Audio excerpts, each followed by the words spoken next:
If you're anything like myself, I love learning from others' mistakes so that I don't make the same mistake. And that's exactly what we cover in today's episode with top agent Jacob Morales. He's going to share what he would do differently if he went back to day one, 3 years ago, and started his agency all over again. He's also going to share a learning lesson that he's learned over the last 12 months and what he's now doing to make sure he never makes that mistake again. With that being said, let's start the show.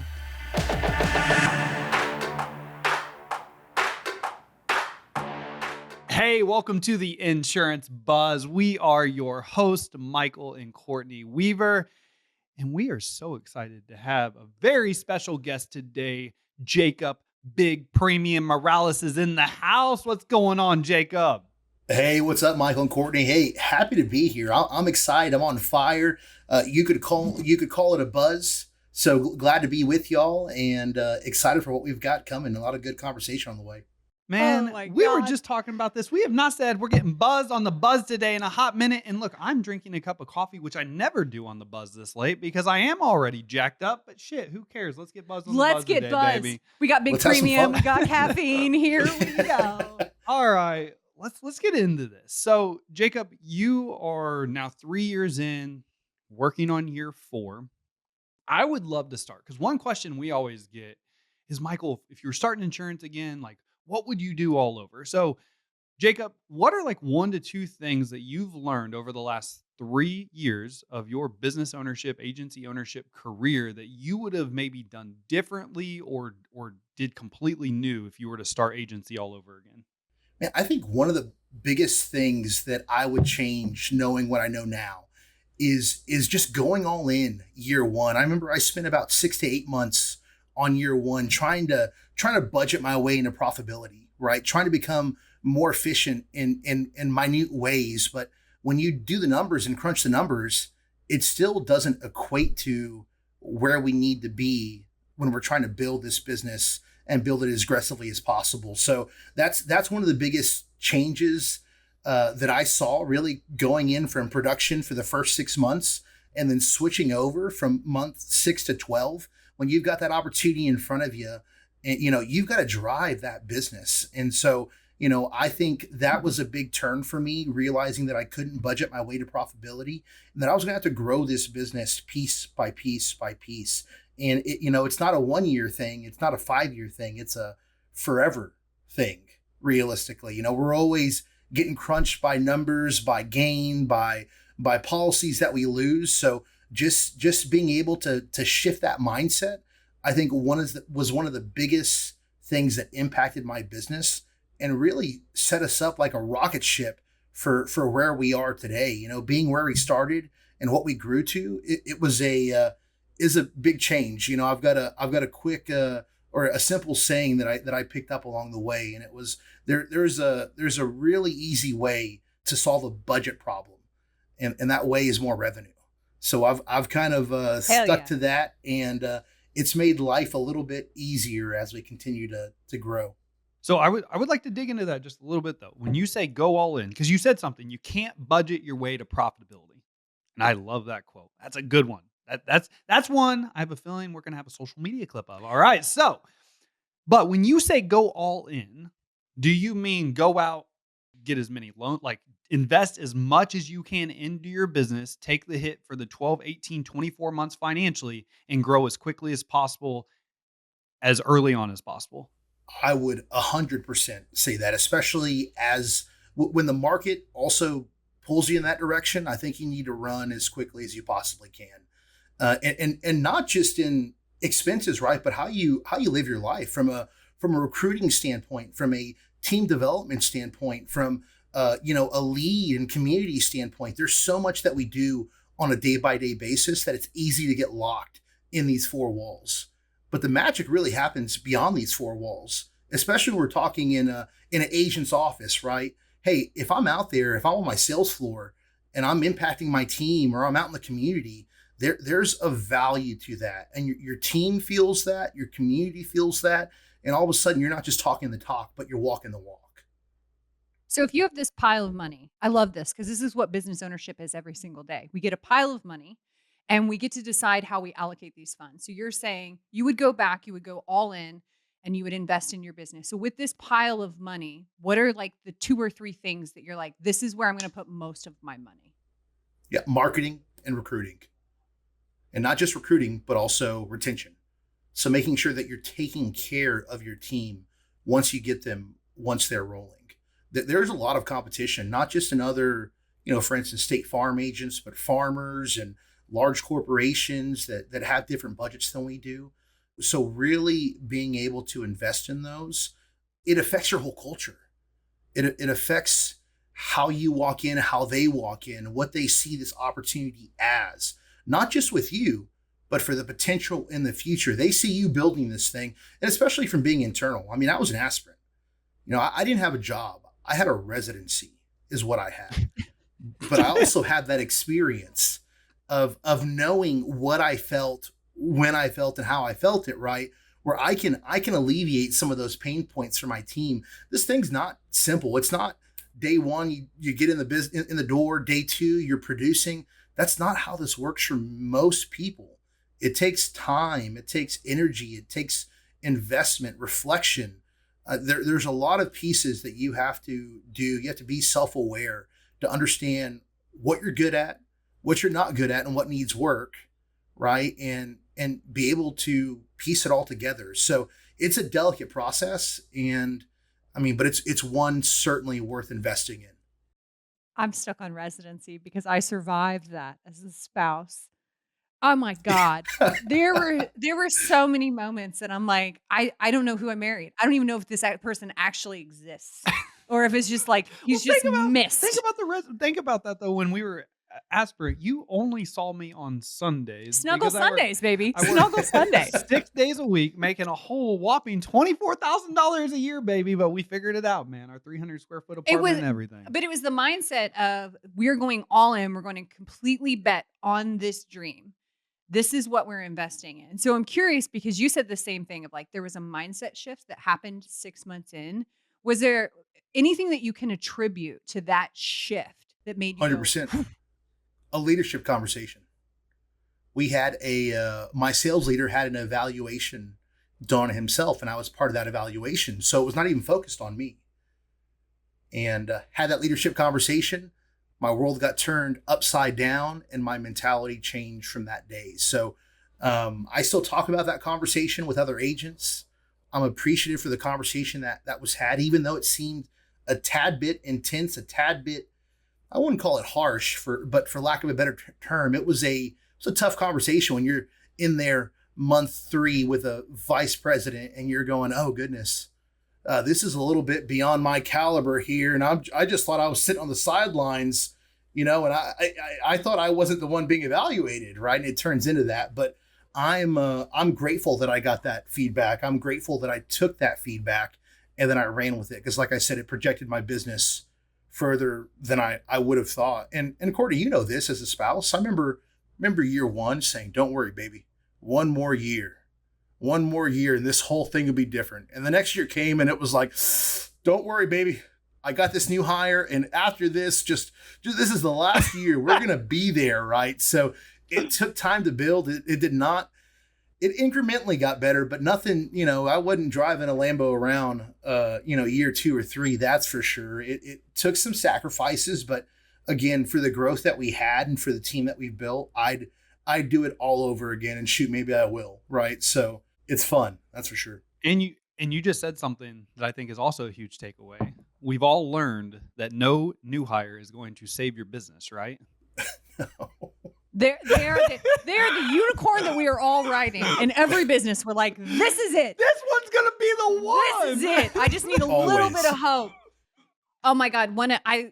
You're bringing back like almost moments that I'm like, I'm shaking a little bit. We've kind of forgotten about. Oh, I didn't forget about them. I pushed them down. Closed the door. Shoved them down because one of Michael's favorite phrases for probably the first 5 years of our relationship. So business, entrepreneurship, everything was, that is not part of our financial plan. That is not part of our financial plan.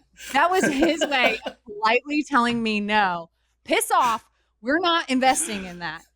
So now when he reminds me of that, I'm like, oh, baby, Oh, we're making it a part of the financial plan. And I love that you said that in the beginning because there's really only 2 ways that you can have more money. You either make more money or you budget and save your way to it. And I love your mindset of just make more money because as an Yep. entrepreneur, you have the ability to write your own checks. Now we just Yeah. got to figure out That's how why to you're in do sales. that. That's why you're But in sales, baby. Like the more people Yeah. you help, the more money you make. Like it is easier to generate revenue than it is to cut expenses. yeah, that's no fun. That goes back to that's not Easy. part of the financial Now, plan. Jacob, I gotta be honest. I gotta be honest with you. I'm a little heartbroken over here that you were like marketing and recruiting. Oh, Where's the training at? All I right. knew I knew Hey, it. I'm that giving was part of you the shit right now. development piece. That was part of the development piece. We got to slip that one in there. That's part of the development piece, Mike, Oh without I question. no. I heard it come across and I thought, "Oh, no. I'm gonna see a tiny But sob come out of It's Michael Weaver's okay. It's eye." okay. So but so you know what, Jacob, Mike, I think that's a good point. Let's touch on that because we talked about how I was internal and how I was an aspirant, and I came from an office. I had a wonderful mentor, and the knowledge and the way I do business, it was all formulated on everything that I loved about his office, right? But I've got internal experience, and not just 1 or 2 or 3 years of it, but like 4 to 5 years of it.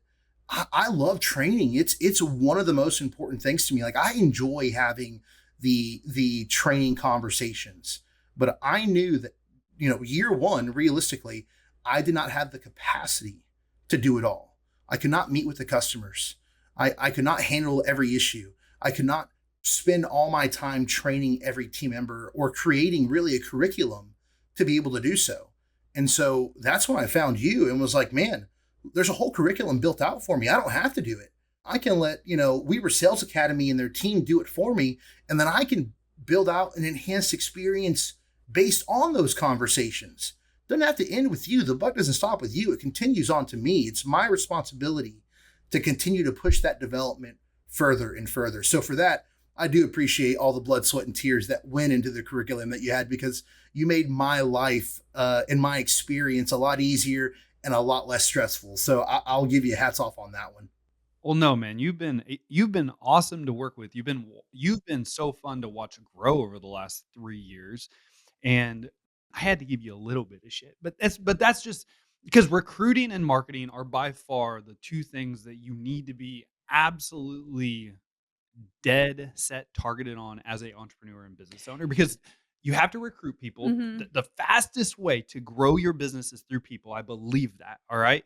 In marketing, you got to create awareness around your product. But in the insurance space, and I think this is in every organization, you can spend a ton of money on recruiting, but if you don't have the proper training system for your new hires, you are setting them up from failure from day one. People just don't get into this industry and they're successful. And if you do, you found a freaking unicorn and you should consider yourself extremely lucky. And so, training has always been a major investment into all of our businesses. And I think with those three, I think you're setting yourself up for major success. So for me, when I look at this, it's almost like a funnel because you're dumping all of this in with marketing and people. You're dumping all of these leads, How but do you then maximize both, there's a though? Yep. linchpin because the thing that is most important in your business is sales. Always is. So you're Yep. trying to figure out how do I get more sales? And if there is nothing there, if there's no training, no coaching, and no curriculum around, when people have the question of now what?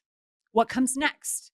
And that's usually what a salesperson has is what do I say? When do I say it? How do I say it? And then I need to be coached on everything that I just did and then rinse and repeat. But sales becomes the linchpin because there is no plan. Yeah. There's no, this is what comes next. And that's also from an opportunity standpoint. It's how you max training and coaching is how you're going to maximize your marketing spend and your recruiting spend. Mhm. Period.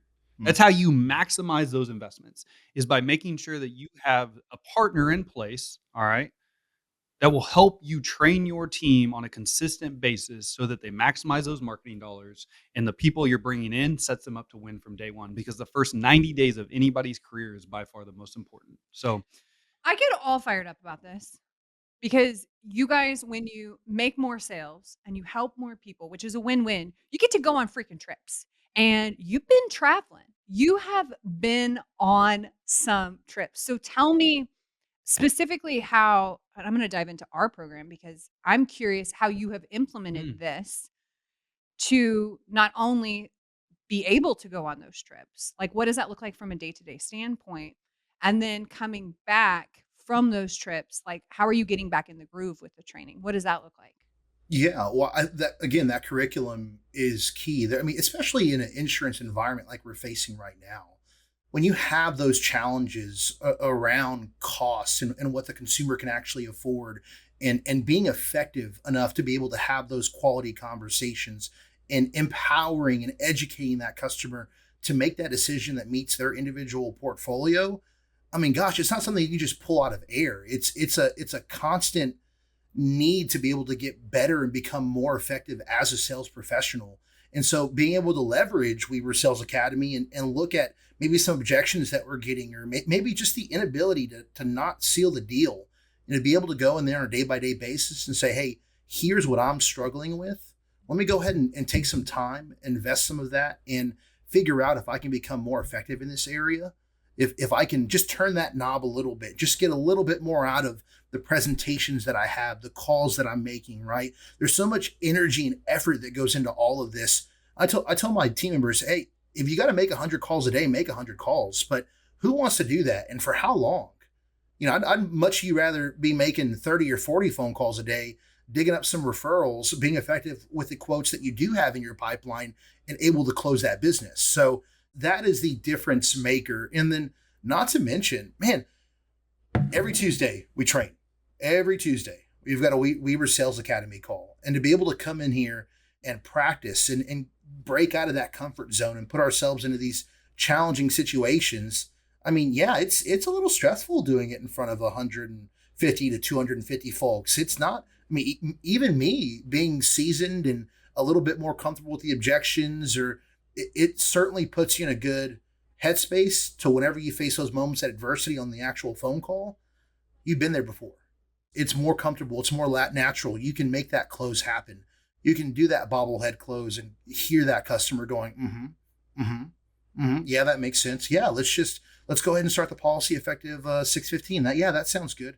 Yeah, I pay with Visa or MasterCard, right? Mm-hmm. So it's having that is vital, and that's not even the best piece. The best piece is y'all, the asset that y'all bring to our teams.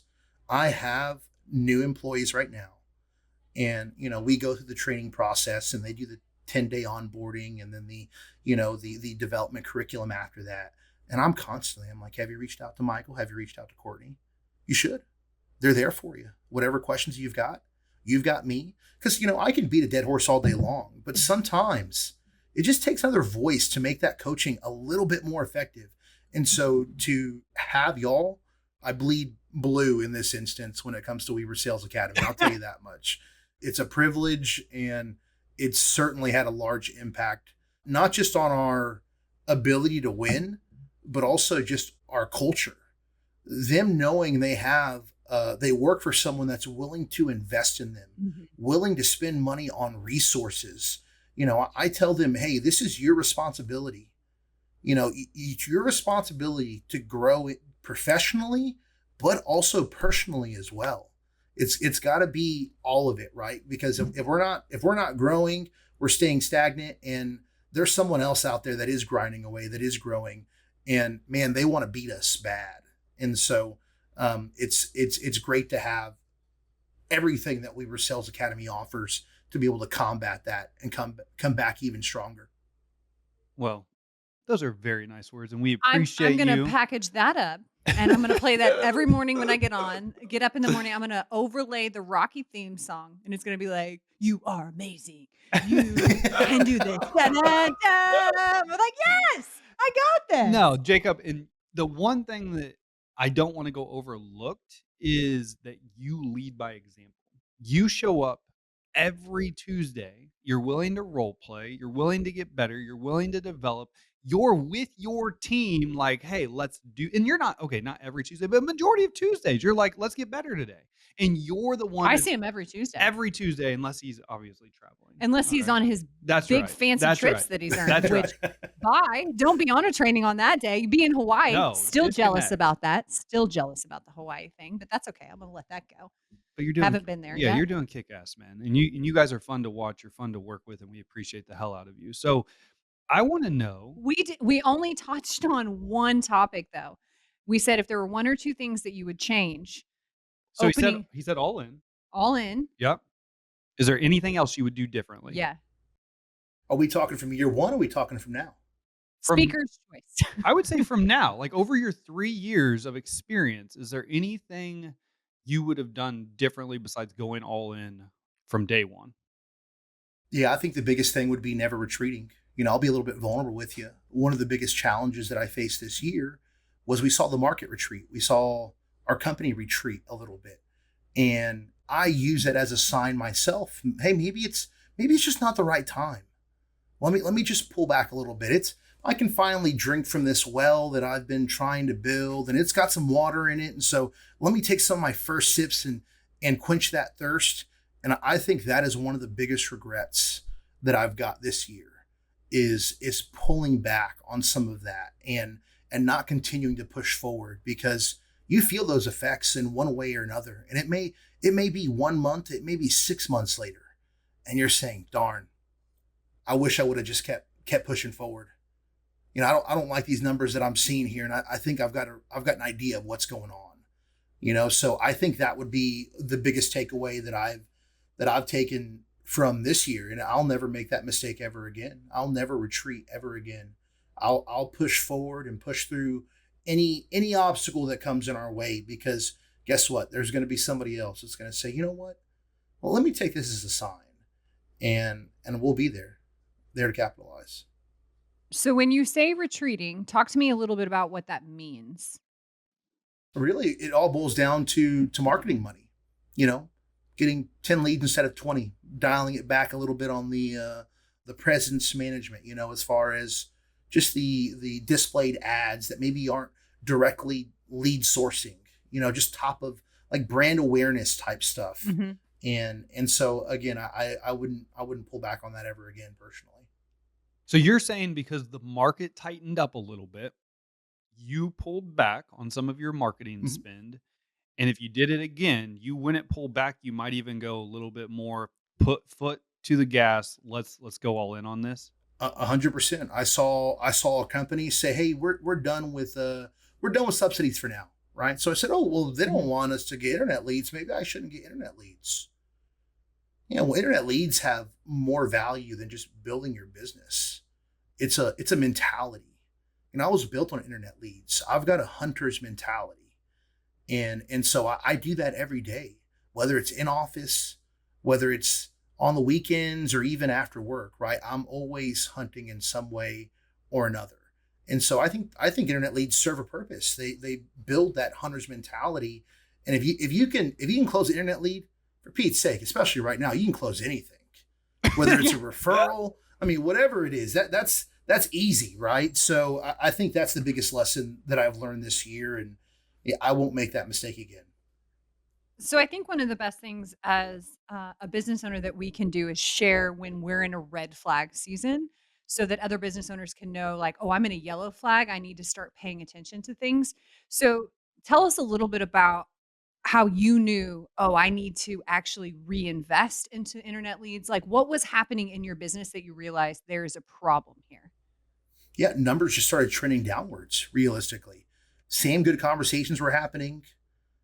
Same closes. I mean, same. You weren't looking at this large influx of like auto only business or fire only business or anything of that nature, but you saw just that overall production start trending downwards.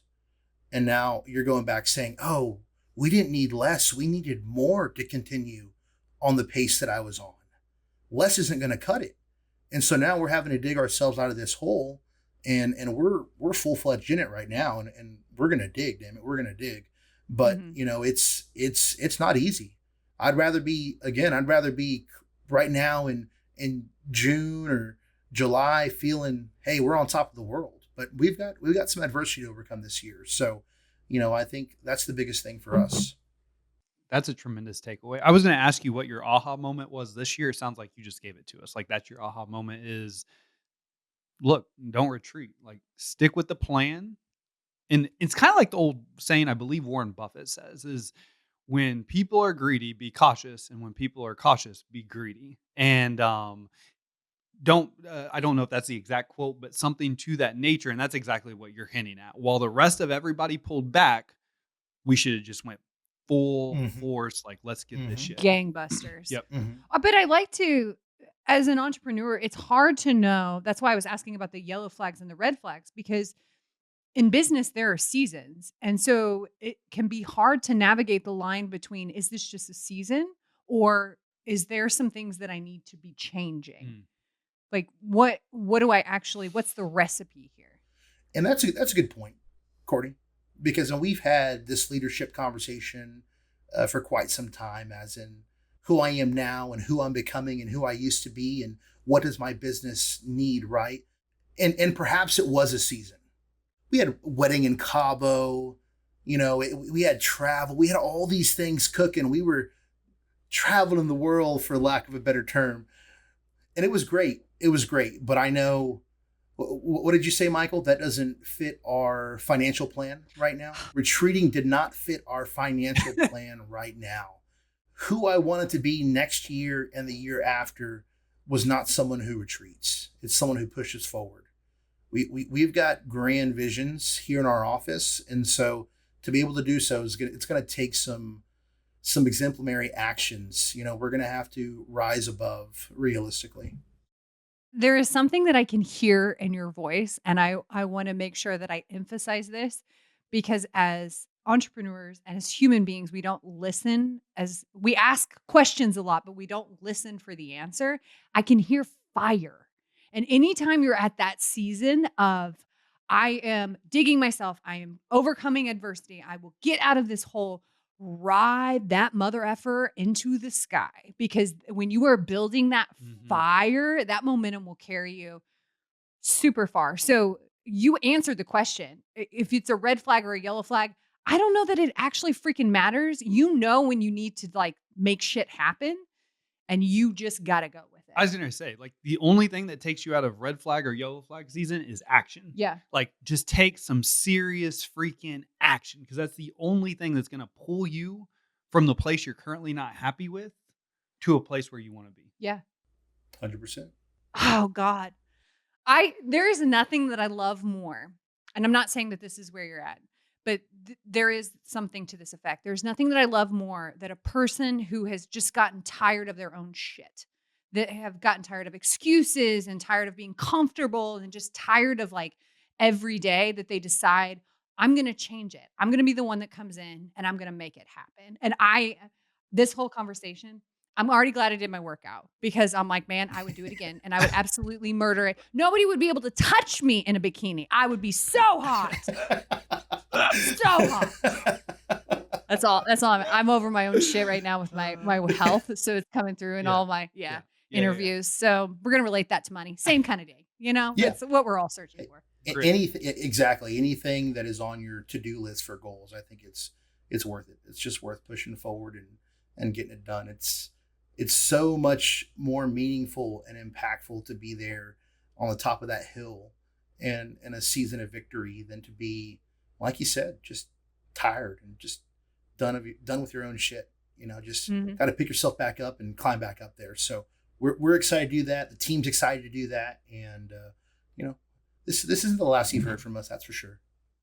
I love these so much, because there's so much that can happen when you look at a year, especially in the insurance space. So we're recording this in June, and from June until even September, your business can look Mhm. completely different. Like, all you need is one simple decision to say, I'm going to be better. I'm going to take action. I'm going to invest in this. I'm going to go all in, because you've already hit on, there are aha moments that completely change who you are and the direction of your career. This episode, you listening right now, could be your aha moment. Yep. Like, that is incredible. incredible that at any given moment, we have the opportunity to have a completely different set of circumstances. Yep. That doesn't fire you up. Jesus H, I don't know what will. Okay. Hey, that pressure's a privilege. Yes. For your future you, for your family, for your team, all that pressure is a privilege. What can we do? Who can we impact? Whether it's your team members, your family, your communities, it's all there for the taking. You just got to go out there and get it. And it really is amazing what you can do in a short amount of time when you're intentional. When you're intentional, you have a goal at hand and you just do action every day in alignment with that intention. It is amazing what happens in your business when everything is aligned and everybody's on the same page. They're all focused on the same destination. Let's go get shit. Let's go make it happen, baby. All right. So you're in this like gangbusters all out. Tell me what the conversation with your team is like and tell me what you're focused on. Well, right now that conversation, it really is just that transparent awareness of where we are. They've got to know where we're trending and where we need to be. So I think transparency is a large tool that I use, within leadership in my business to let my team know, hey, this is where we're at and where we should be. And this is what it's going to take to get us there. They've got to know what the issue at hand is or why I'm saying, hey, we need more calls. We need more quotes. We need more onboarding appointments. Hey, let's get more customers in-house and get them meeting with us, right? So they've got to know the why behind while they're bleeding for the office. Why is it? Because it's not easy. It takes energy. It takes effort. It's exhausting, especially when you're trying to bear yourself out of this hole, especially in this insurance environment. I mean, nothing's easy. I don't walk out and hear, oh yeah, $5,000 a year. That's great. Let's go ahead and close it. Let's do it. You're $1,000 more than the insurance we have now. It is a scrappy conversation. It's explaining what they have versus we offer and why our recommendation is what they should take, right? Or, those are some of the biggest challenges that are currently on the books. Jacob, Big Premium Morales delivered today, baby. You crushing it. So if you had one action step that you would want our listeners to do, what would you tell them? Like one thing, go out and do this today. What would it be? Go all in. Make a choice. Get to the dock, get on the boat before the freaking ship sails away. Because once it sails away, it's too late. You've got to decide, and you've got to decide now, and you've got to move fast. This business, it evolves quickly. And so, every second matters when it comes to a decision. And so be confident in your team, be confident in yourself, because realistically, that's who you're working for. And so make the move, be rewarded by it, and go celebrate yourself and your team and, make it all worth it. Hell yeah, brother. Jacob, if somebody wanted to follow along on your journey, what's the best place for them to follow along at? Yeah, Instagram, Facebook, LinkedIn. You can find me at My Neighbor Jake. Come check us out, give us a follow, and we'd love to connect with you. Whew. This was a fiery episode. This had a lot of nuggets, had some grit, loved it. Love your transparency, Jacob. You're doing a tremendous job. We appreciate you very, very much. I want to give a shout out to the team, whole Team Jake team. Hi, everyone. Keep crushing, baby. I love your team. I love them too. Oh, dude, you guys are so much fun to watch, and you just keep crushing. So for all of those of you tuning in today, I would love to know your biggest takeaway. Are you going all in? 816-727-7610. Text me right now. All in, baby. We're going to crush 2024. Jacob, thank you so much for your time today. And thank you so much for your time today. Time and attention are by far the most important assets that we all have. And we appreciate you spending time with us today. Go make it great.